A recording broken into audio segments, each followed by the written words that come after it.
Sports Closer with my co-host Ed Marin. This is Mike Fiorello. Today's show, Edinboro football, brand new head coach here at the Borough, Jake Nulph. Coach, thanks for coming on. Thank you for having me. Really appreciate it. Let's start out with your background. Why don't you tell everybody where you're from, where you went to high school and went to college, and how you met your lovely wife and so forth.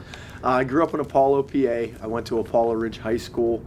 Graduated from there in 2001. I was actually part of the only undefeated team in school history, which is actually leading to me getting inducted in the Armstrong County Sports Hall of Fame. Nice. On April 26th, so that's kind of a nice thing. Congratulations. Thank you. I met my wife in Apollo. Okay. We started dating when I was in 9th grade. She was in 8th grade. So we've been together for 22 years. Middle school sweetheart. Oh, yeah. So we'll be married for 22. Or, I'm sorry, we've been dating for 22. We'll be married for 11 this July coming up. I played college ball at Robert Morris University for Joe Walton and Dan Radakovich, and they gave me my start in coaching, which was awesome. It was weird. I got a call from our secretary one day. It was like late April. And usually when you get a call from Ronnie, it's like, uh-oh, what'd you do? Coach Walton wants to meet with you. But I went in and they were like, look, we'd like to hire you as a grad assistant. I don't know what your plans are graduation-wise, but maybe college coaching could be a route that you want to go. So that kind of started it for me, and I fell in love immediately. I spent 4 years at Robert Morris, and then I spent a year at Allegheny with Mark Matlack. I had a really good season there. And then I had an opportunity to go to St. Francis University and rebuild that program with Chris Valerial, who was an IUP alum, fellow PSAC guy, played 12 years in the NFL with the Bears and the Bills. And that was, I'll tell you what, that was a challenge, but for me professionally, I don't think I would be the coach I am today if I didn't take the St. Francis job. I mean, it was awesome. We were there for 4 years. Okay, let's stop you for a second. Why is that? It was a challenge. I mean, a big-time challenge. When you look at where they were ranked in as far as FCS schools, they were like 121 out of 122. And they had some lean years.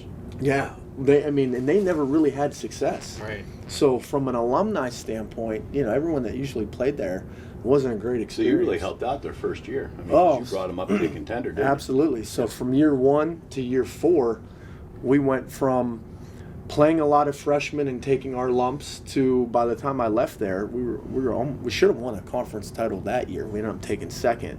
But we were 9th in the country on defense and built that to 2 years later with our recruits that they won the NEC title. So when you left there, you actually had fans coming to the game. Yeah, we did.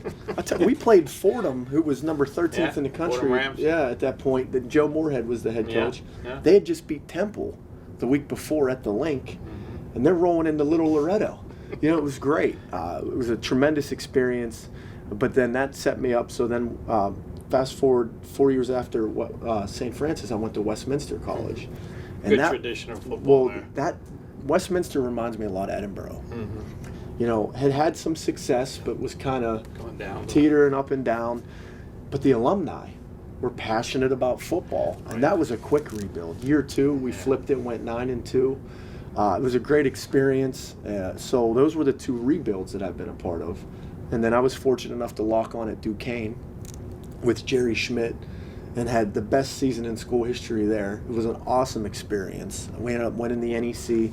We won a first-round playoff game against Towson, went down to Maryland. I was going to say. Well, how long did you stay at Robert Morris?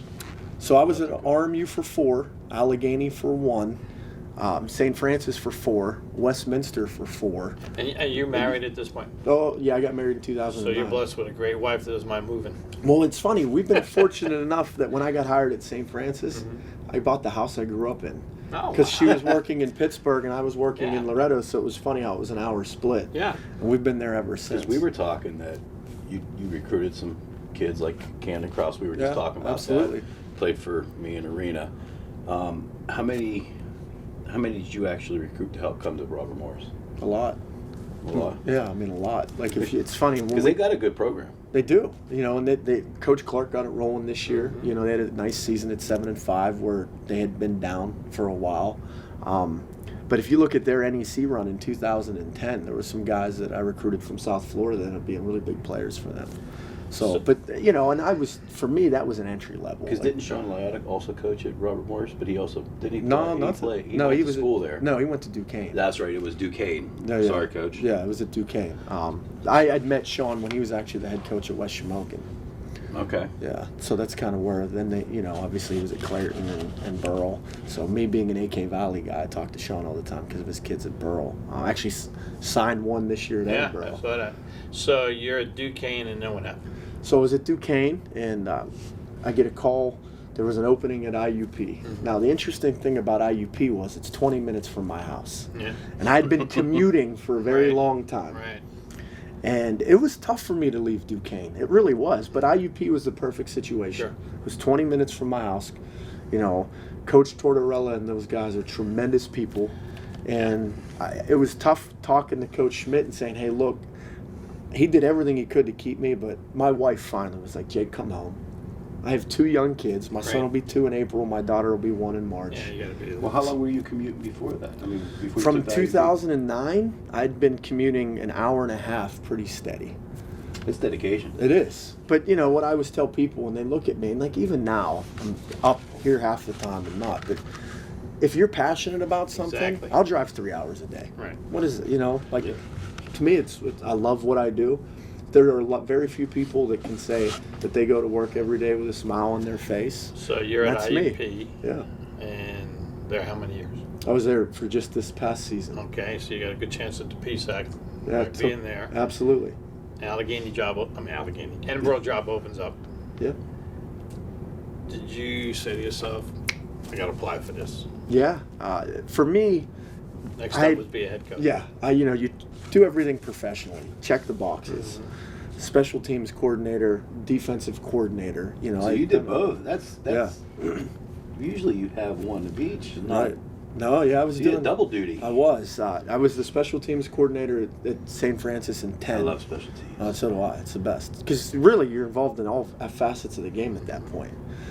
So learning football, getting you ready to be a head football coach, positional, situational football. I mean, it's great. But then I was doing both in 11 at St. Francis. And then a friend of mine who's the head coach at Westminster was actually my position coach at Robert Morris, Scott Benzel. I had stole him from RMU to come help me at St. Francis. So we did co-coordinating. Scott called it, but it was great for me because I needed that learning experience from him too. I'm a young guy, cutting your teeth. And so I've done everything. And then when I got to Westminster, I was doing double duty as special teams and defensive coordinator. So I was special teams coordinator at Duquesne. I helped out with the special teams at IUP, but I didn't have to run them all, which was nice. For me, that was like, okay, family, take a step back. I was an idea guy. I was just coaching a position in the special teams. Defensive backs. Defensive backs. And I've coached everything on D. Right. So then Edinboro job opens up, and IUP coach gave you his blessing. Yeah. Oh, yeah. Coach Tort was great. I said, look, and I had told those guys, when I sat down in his office when they hired me in March, I said, I want to be a head football coach. At some point, somehow, there's going to be a job that opens up. And that for me, that's the next step.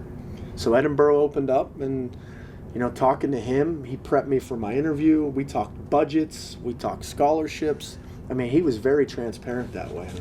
He really kind of dissected the PSAC for me, even from a salary and staff standpoint, because there's a lot of things that go on in the PSAC that a lot of outside people know. Contracts, unions. Right. It's if you're Staff unfamiliar. Is very important. Right. Yeah. If you're unfamiliar with that, it's a different animal. You got to have a good facilities. Staff. Yeah. Oh well. Yeah. That's the thing. I mean, that brings in the students. Is the facility? It's everything. Exactly. A lot. So you get interviewed. They call you back and say you're our guy. Yeah. Did they call you? Yeah. So you hang up your cell phone. I'm sure your wife's excited for you. And then it hits you. I'm the guy. Yeah. Of the entire program. Not an assistant anymore. We can say, what a head coach. Well, right. Get the final. I have the final say. And you're starting your process here at Edinboro. I know you're excited, but a little nervous too. Yeah, every emotion has come into play, but it's a positive thing, There's nerves, there's excitement, you name it. I've hit the roller coaster. But until your first game. Well, I know that'd be even crazy. Yeah, but that to me, that's all. Even like my press conference, I was nervous, but it was good nerves. It's an exciting time. It really is. And I've gotten a lot of advice from a lot of my peers and mentors, and they say, Jake, look, at some point, because you're busy. Since I've stepped on campus, it's go, go, go, go, go. So you're saying you're busy. Yeah. Now, are you going to coach the defense or special teams, or are you just going to oversee everything and have somebody a coordinator in each spot? I'm going to have a coordinator in each spot. Good move. But I will be directly involved. Like, my fingerprints will be all over the program, as it should. But I need to let my coaches coach. That's the biggest thing from a manager standpoint. You hire good people that you can trust, that believe in the same things you do, and it's one message and one goal. And Coach DeMayo is my offensive coordinator. Tell us about already. Coach DeMayo a little bit. You just brought him in. Yeah, he just started 2 weeks ago. He was my first hire. I've known Rich since we played at Robert Morris, and Rich is a very sharp person and an even better coach. He's a great teacher. The thing that's funny, you look at this was in 2003. Rich still has the Robert Morris passing game record for a single game. He threw for 444 yards. That's no three. So he played quarterback. Yeah, he played quarterback. And he also has the Rooney Field record because it was against Duquesne. As an offense coordinator, and he sees the field as the quarterback sees the field, which I think is important. Absolutely. So you'll be able to sit down with your quarterbacks and teach them how to see the field, how to run a huddle. Yeah. Right? Well, you have to do that as a quarterback. Yeah, no doubt. You have to have the respect of your players, how to make sure they know you're running the offense as the quarterback. You got to be an extension of your offense coordinator. No question. So you got the right person, you feel for that. No doubt. The thing that I love about Rich is he's not an ego guy. Like, there's a lot of coaches out there that are my scheme. Right. My scheme. Oh, I'm a genius, right? My scheme. And that's great. But for me, it's but the players still have to execute. Well, it's about players. So you got to look at, and being an offensive coordinator is tough. What players do I have to run the scheme that will succeed? And then you got to look at touches. Right. Like this player has to have at least 10 touches a game. How are we going to get him the ball? This guy needs 15. Really, that's what Rich has done a great job of. And if you look at what he did last year at Westminster, he had 2 running backs. One averaged almost 7 yards a carry. One averaged almost 9 yards a carry. Now, that comes with a lot up front, though. Well, that's always about the offensive line. Let's be honest. That's where the games are won and lost. Yep. And when you look at my vision of this program, it starts up front. I mean, we're in Erie, Pennsylvania. The weather's not going to be great all the time. And that's okay. I love it. I want to be able to build the O-line and D-line, and we've got to be physical and nasty up front. We've got to be able to run the ball and stop the run. Well, didn't you lose a good lineman? Was it Charlie Hamilton? He transferred to a different college, didn't he? He was here last year. Okay. I mean, if I'm not familiar with because he plays semi-pro too, but he still goes to college. Oh, okay. I think he left and went, but I guess he was a good addition on the line last year. Yeah. I mean, but for me, I'm looking at 2020. What happened in 20? I think that happens too when there's a time period between coaches and kids aren't sure where the program's going, and kids get nervous, and maybe somebody says you come to my school and you can play right away and so forth. Okay, let me ask you this now too. So you talked about looking at 2020, which is vitally important. Yep. You met with the players that are coming back already? Oh, well, I've been here. I mean, we've been, from the very first day I got here, it's been workouts. We've already started our indoor conditioning What about program. those sitting them down and telling them what your vision is for this program? I'm sure you have a vision. What is your vision? Tell everybody. Okay, so my vision of this program is really simple. We're going to be built on 3 things. Do the right thing, show people you care, and do everything to the best of your ability. That's the groundwork. That's the foundation of our program. And that doesn't have anything to do with football. That's life.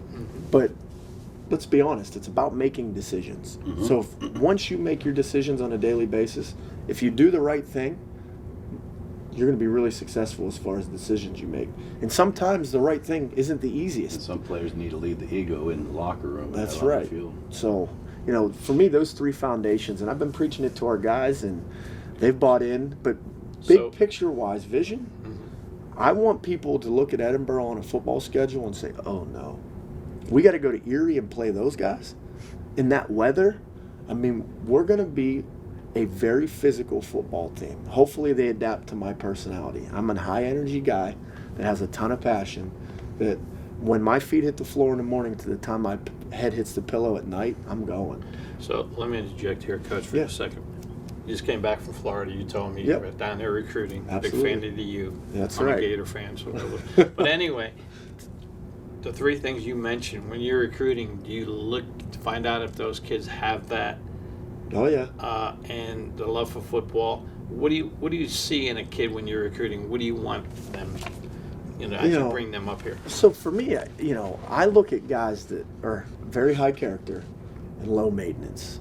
Mm-hmm. Sometimes a high maintenance player with low character, and I don't want to use any examples, but there's a ton of that are out in the media right now playing at the highest level that just have all the talent in the world, but they don't play well in the sandbox with others. Right. I don't want that, because at some point it's not all about me. And that's not. And you hate to use the cliche, but the best teams win football games. It's not the players as individuals, it's the team. And the New England Patriots have been the best football team for the last 20 years. Cleveland Browns, best team on paper last year. Exactly, and look what happened. I mean, it's a combustible. And the Jets. Oh, he's throwing a shot at the Jets. But you're exactly right, Coach. So when you're going out, and obviously you have connections, as Ed just mentioned, people in Pittsburgh that coach high school, people all over the place that coach high school. That's the first thing you want to do, build a relationship with the coaches at the high school level. Oh, no doubt. Correct, and the ADs. And let them know this is what you want to do. So when you sit down, did you sit down or talk to any kids when you were down in Florida or see any? Oh, yeah. I mean, I went to a showcase that the Orange Bowl puts on in Miami. There was over 250 kids there, but when I landed on Thursday, I was in high school. So I was in high schools on Friday. So you're building up those connections right now for Edinboro. Absolutely. And I've had those connections for the last 16 years, but now it's just, hey, okay, now I'm the head guy. Here's my new program. And how hard do you think it would be to bring some kids from Florida up here? Not hard at all. Good. So, I mean, I got them to Loretto, which is Erie's Vegas compared to Loretto. Exactly. Same thing with New Wilmington. Exactly. Yeah. Erie's, Loretto's out there nowhere. Right. And look at New Wilmington. It's all, I mean, I love it. It's a beautiful place, but it's Amish country. Yep. At least here, there's a lot more to do. Right. So, that to me, the thing that's interesting about, you look at the South Florida dynamic. Mm-hmm. Those kids want to play football. Right. Period. They have no issue going far away to get an education and play football. Where there's a lot of Western PA kids that, they like to stick around the general, geographically. Right. They get homesick sometimes. I mean, look at me. I've been in Western PA my whole life. Like, it's funny. I've had 7 different jobs, but I haven't really moved. How important is Western PA and Ohio for you as a recruiting area also? Is that area you want to attack? No, well, I mean, Florida will be a sub part of what we're doing. Right. It'll make us different. Right. But we got to live in Pittsburgh, Cleveland, Buffalo. Right. So if there's any young men that are watching this right now, if you're from Pittsburgh, Cleveland, or Buffalo, Edinboro would be a place that you could do really well. Because we've honestly got to establish a presence. And those areas are going to get to know you and your staff too, aren't they? We'll be out. There's no question. Summer camps, we'll be out. We'll work them all. I think that's important. All right, so you get the players in here. Tell us now. We talked a little bit off camera a couple weeks ago. Tell us about how important the alumni is to you. It's really the heartbeat of the program. And I don't know what the situation was before I got here, but our alumni need to come back, and I need to go out and meet them. But I want them to get in front of our football team. Mm-hmm. They have to talk to them. And I've been selling love the program because those alumni have had stock in this program for a very long time.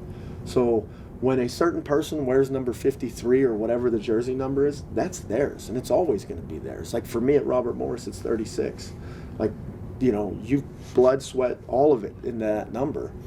I want our alumni to come back and share that story.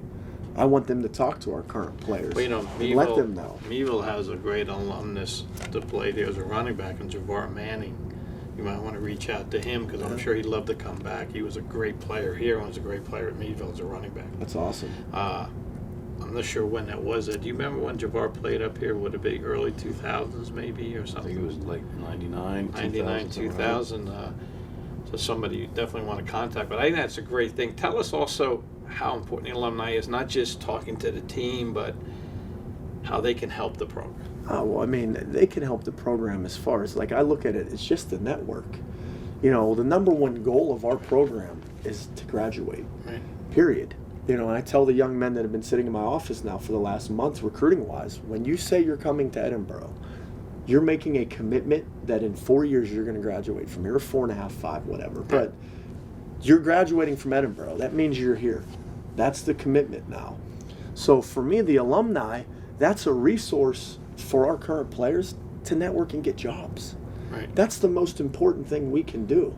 I've got some ideas in mind as far as bringing some guys back for a network symposium, having them come and talk about the professions they're in. Are they in a situation to hire? That's a good idea. I mean, to me, that's really what it's all about. It helps them pick out their major. Yeah. What's a good job placement. Right. I mean, that's the stuff that makes Edinboro unique. And you have a lot of different majors here at the University of Edinboro. You have a lot of talented professors, and it's a good place. I mean, you have communications, you got education, you got a lot of things here. Yeah. Great programs. It's a Yeah. really good education. I know sometimes the state system doesn't necessarily, there's some knocks between the private schools and the state, but really when you look at it from the financial value portion of it, it's a no-brainer. It's really good school. I always felt, Coach, is what the person makes the opportunity they have. Doesn't matter where you are. Exactly. You're 100% right with that. Yeah, so you can be a nice athlete at Edinboro, and you get a really good quality education. So when you're in a recruit's house and you're selling the pitch to them, but also selling it to mom and dad and the family, that's what you're talking about, right? That's exactly what we're talking about. Especially if you're down in Florida, we're going to take care of your son up there. Being a father myself, Right. then I look at parents in the eye, flat out, and I say, look, if your son is screwing up, I'm going to call you. Because I would hope at some point, if my son was screwing up, that somebody would respect me enough to make that phone call. Like, we're going to have communication. It's important. And not only am I the head football coach, sometimes I've got to be a big brother. Sometimes I've got to be a psychiatrist. Sometimes I've got to be a friend. Whatever. That's all part of it. But that's the family portion of the program.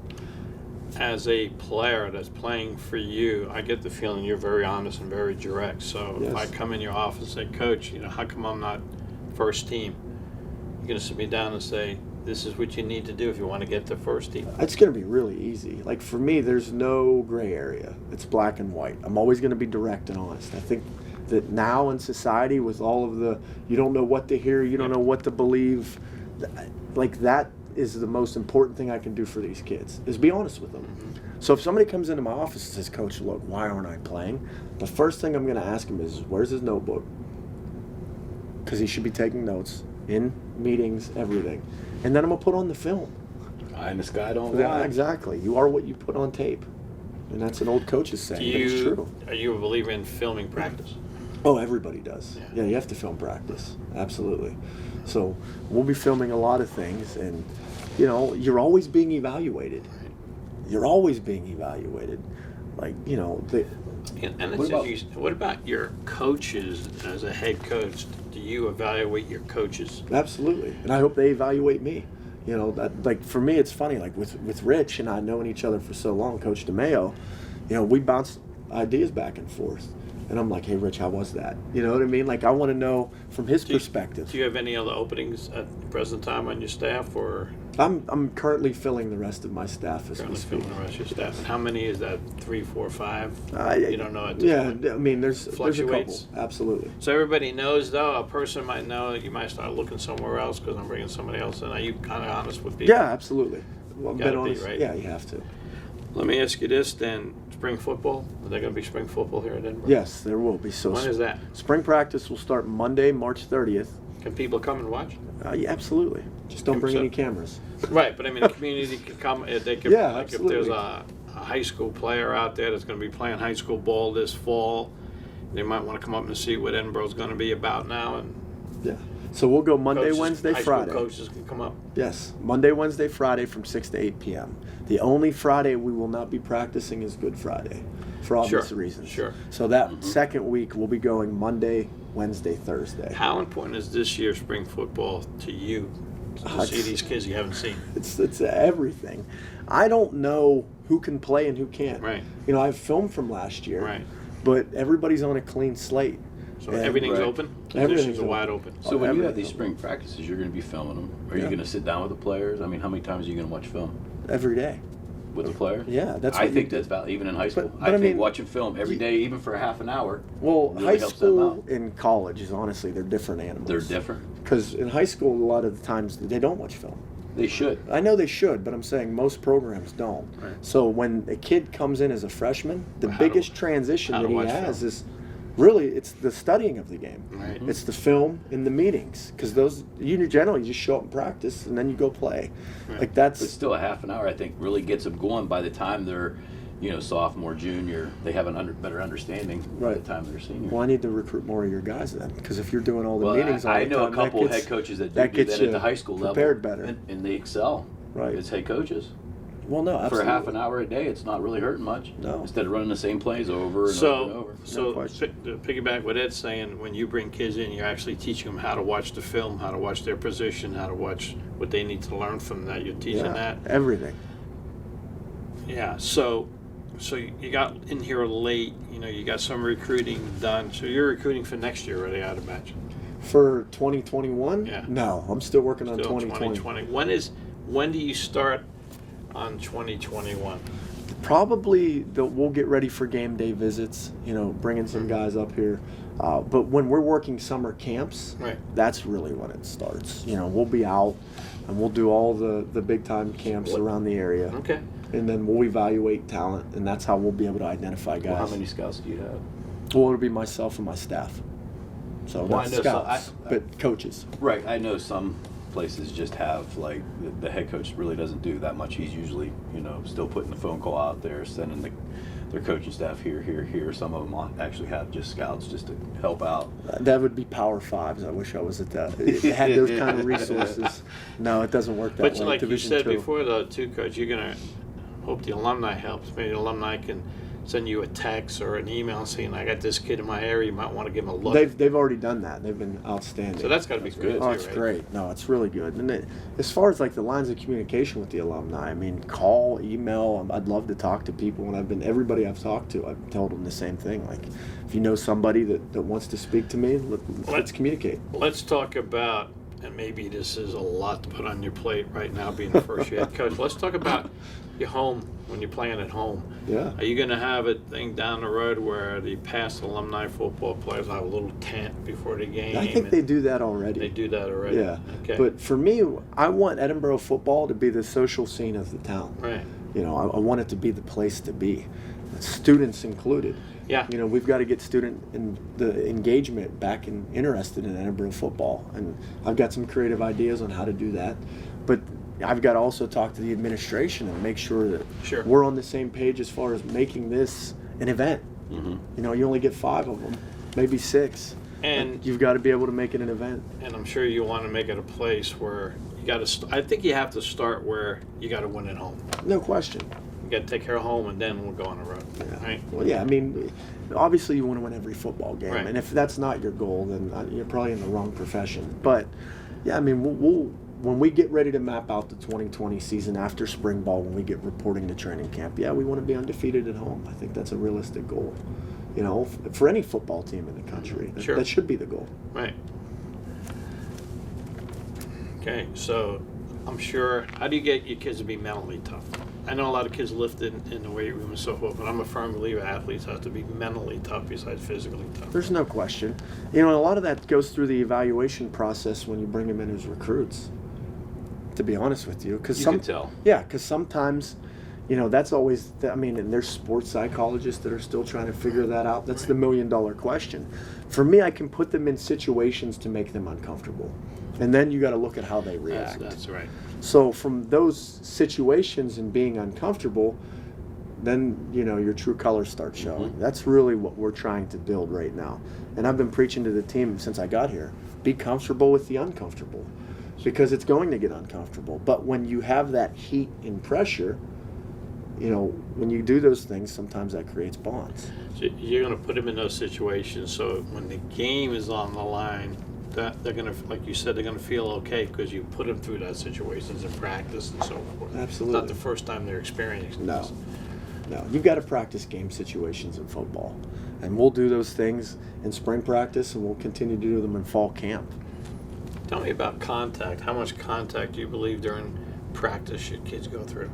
It just, I think, depends on the work day. Are we talking camp's physical, but the NCAA has the acclimatization period where, you can't really jump right into it, which I really like. Sure. Because it's a player safety issue. Right. You know, But anything how come for we the didn't have safety. these problems back in the day, or we just heard less I of think it you because ignored of it. social media? Well, no, I just think that it was ignored. Yeah.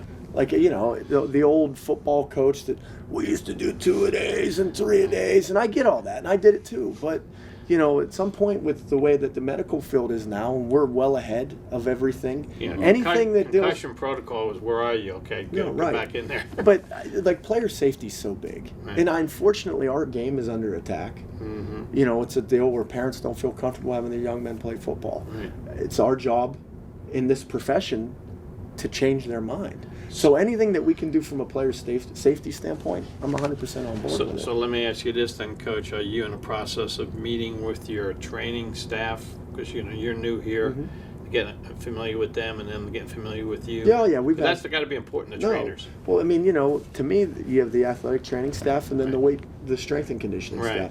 And I title that all under sports performance. And I got that title from Duquesne, because that's how they call it. And their director of sports performance, Coach Henderson, did a great job. Ryan Grove is our director of sports performance. That's who I go through. He's not only in charge of our strength and conditioning, but he's also in charge of the athletic training. Very sharp guy, has a plethora of knowledge, and his background speaks for itself. You know, he's with the Pittsburgh Steelers and the Miami Dolphins most Okay, so, recently. yeah. You know, he's one of the big reasons on why I'm here at Edinboro. You know, you look at his pedigree in football, and you go, wow, I get to work with that guy? Pretty special thing, you know? But to get back to camp and being physical, we're going to get after it. But then there's also a time that we've got to be able to recover. Sure. You know, during the week, we'll work Tuesday, Wednesday, Thursday. Monday, Friday will be light. As we get later in the season, that might Right. scale back. How important is nutrition? Everything. You know, it's You have absolutely. to educate your players. Oh, on yeah, there's no doubt. I mean, the 18 to 22-year-old male, they have no idea. that. Not going to McDonald's. Yeah, right. You know, and there's some guys. That's where we like to go before games. That's right. Yeah, right. But there's sometimes, you know, we've got to look at guys and we've got to say, okay, from a health standpoint, this isn't the right decision. And we got a nutritionist here that we put them in front of, and then Coach Grove's expertise in that realm has been really good too. So that's an ever-learning, ever-changing process. We just got to make sure that our guys are educated and we stay on top of them. So you're building a family now, aren't you? You're Yeah. building not just players, coaches, but your strength and nutrition coach, other people in the university that can help you. You want them all inclusive, helping this program succeed. Yeah, absolutely. Because So you don't have any ego at all. no, I really Seriously. don't. No, I'm telling you right now, I don't. You're probably the type of coach that you'll learn from your assistants also. Absolutely. I mean, you're only as good as your assistants. Let's be You can honest. always learn something new. Right. I got to ask you this because, you know, I'm a big-time Jeff fan. Yeah. Joe Walton. What did you learn? Because Joe went to college after successful playing and coaching career in the NFL. Oh yeah. What did you learn from him? Everything. You know, if you look at my foundation as a man and as a football coach, you know, other than my family, you know, Coach Walton and Coach Radakovich are at the groundwork of that. And being around those two individuals as an 18-year-old man and then going through to the 22-year-old man and then working with them, I mean, everything I know about football is from those two guys. And I always joked, I said in my press conference, they have forgotten more football than I know. That's kind of neat. But I mean, like, what kind of men, I mean, were they like a calming influence on kids too? Because they both had a great careers in the NFL and they go to Robert Morris. I mean, Yeah, they right. didn't go to Texas No. or UCLA. They're Robert Morris. That's amazing to me. It's unbelievable the success that those two guys had from the time they started the program. And it's a credit to them as far as coaches. Now, my coaching style probably molds Coach Rad and Coach Walton with when you're out on the field, it's business, and there are no sensitive people. Feelings, like you can't have your feelings hurt because it's nothing personal. Exactly. It's Right. just coaching. Yeah. But when you step off the field, now you're back to being the genuine man of character that you are. But for those 2 hours, Right. it's a business. You do learn a lot from people that have been in the NFL. Like I learned a lot from Jimmy Smith, who played for the Giants, Lamonte Coleman, who went to Slippery Rock but also played for the Steelers for a couple Yeah. years. You can learn so much. And I mean, do you keep a lot of their tactics still in your mind? You know what they've done. I still have speeches in my head that Coach Walton used to give before games that were like clockwork every year that I will share with our young men because I think it's important. Yeah, and he was at the same point you were. He had to build it up, and you're at Edinboro where you want to build it up. What keeps you up at night since you've taken this job, Coach? Besides your two little kids. Oh no, they're great. They Okay. actually sleep. They sleep? Yeah, they're the best. There's a lot, recruiting, roster, and when you come into the work, it just doesn't. And when I say it doesn't stop, it doesn't stop. So there's a lot, but you try to take a deep breath and know that I'm not going to get everything done that I want to get done. But you just got to try. Like I started out, it's funny. My wife is like Monica from Friends. For everyone that's seen it, Oh, yeah. She's very detailed, very structured. She's very organized. She keeps me in line. I'm not. So the biggest thing for her was, Jake, you need structure. You need to be organized. So I started out when I first took over. Everybody always needs a good woman in their life. No question. Well, when I started out, it was funny. I had weekly goals. Now my weekly goals have turned into daily goals. Well, is it hard because you are commuting, right? Yeah. Well, yeah. So I'm 2 hours home, and then I have been staying in Edinboro every other night just to kind of work it out. And you're eventually going to move the whole family up here. We're looking halfway right now. Yeah. Good. Yeah. Good. And tell us about your kids, how old they are and their names. Okay, so my son will be 2 April 25th. He's got a football already, I'm sure. Oh yeah, no doubt. His name is JJ. He's getting Edinboro stuff. So. He will. I actually I picked him and my daughter up something from the bookstore already. Yeah. And then my daughter's name is Jillian, and she'll be 1 on March 25th. So my kids are exactly 11 months apart. Same birthday as my daughter. Right. Ocean. Awesome. So I am sure your wife and your kids will be at the home games. Oh, they will. Yeah, no doubt. It'll Like, be we're fun. going to have to come up here and check them out. You definitely have, yeah. We will. Throw the ball around, get my son rolling early, and yeah. But I mean, I wouldn't have been able to take this job if it wasn't for them. Because we discussed, we talked about it. You got more responsibility now. Well, absolutely. And if they weren't on board, and even not just them, like my family, my in-laws, my dad, because then there's the child care stuff. Right. And I can't begin to thank my family for how great they've been for helping me and my wife out with our children. I mean, it's unbelievable. I'm fortunate. Your offense coordinator you brought up here, and I see that he has a young family also. Yeah, he does. Are they planning on coming up here too eventually? Well, so they live in Cranberry right now. Oh, okay. So it's for Rich, it's an hour and 10. 20, Yeah, right. so straight up 79. It's a pretty good setup. Sure. So that was also what was attractive about this job for him, was he didn't really have to relocate. Oh, just wintertime stinks. Well, yeah. I mean, Right in the middle. absolutely. This winter was good, though. Let's make sure that it stays that way. Let's not jinx it too much. Because some coaches do this right away, uniforms, leave them like they are. You're going to put your own little thing on them, or you're going to change them a little bit. Oh, so that's another interesting dynamic that I've inherited, was that Edinboro signed a Nike contract in the summer. Oh. So we now are a Nike institution. Our football uniforms are Under Armour. Oh. So I need to transition those out. So there will be some changes with the uniform here that I'm excited to kind of design. Well, that's kind of cool. Yeah, it's nice. Nike- What about the Nike's helmets? better than Under Armour. Helmets, you leave them the way they are? Or? Nah, we'll have some different wrinkles that Yeah. way. What are you going to go with their Schuts or? Rydell? We have a Rydell rep that I've worked with at other schools for a while that does a good job. I like the Schuts. I mean, Rydell's pretty good, but I really like the Schuts. Just from coaching Arena, they were just really.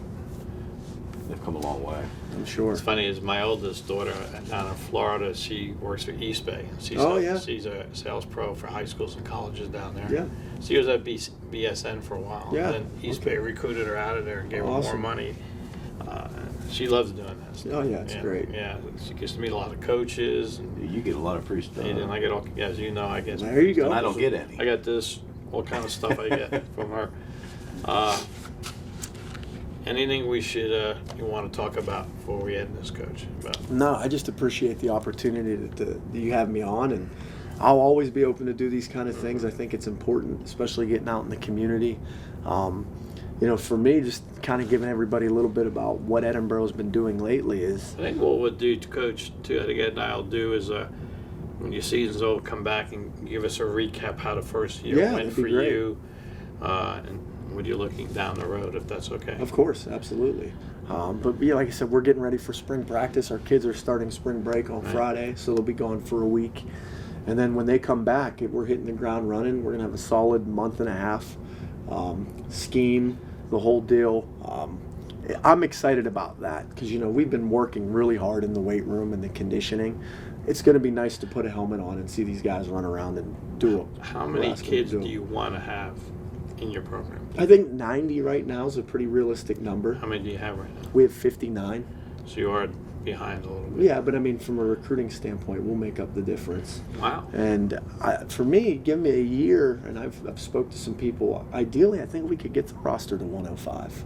I don't think that's a tough number at all. So if you're a young kid out there right now, and if you want an opportunity to play early, this might be the place to go because everything's wide open. I agree. And if you're still looking for a home as a 2020, I still have spots available, which is nice. It's nice. Yeah. Ed, anything else? Coach, thanks for your time. Good luck this year. We'll be up, and I'll be up to catch a few games and see how the Scots do. I appreciate We're excited. that. All right, for Ed Marin, for Coach, this is Mike Furrow saying thanks for watching Sports Close-Up Go Burrow. on Armstrong.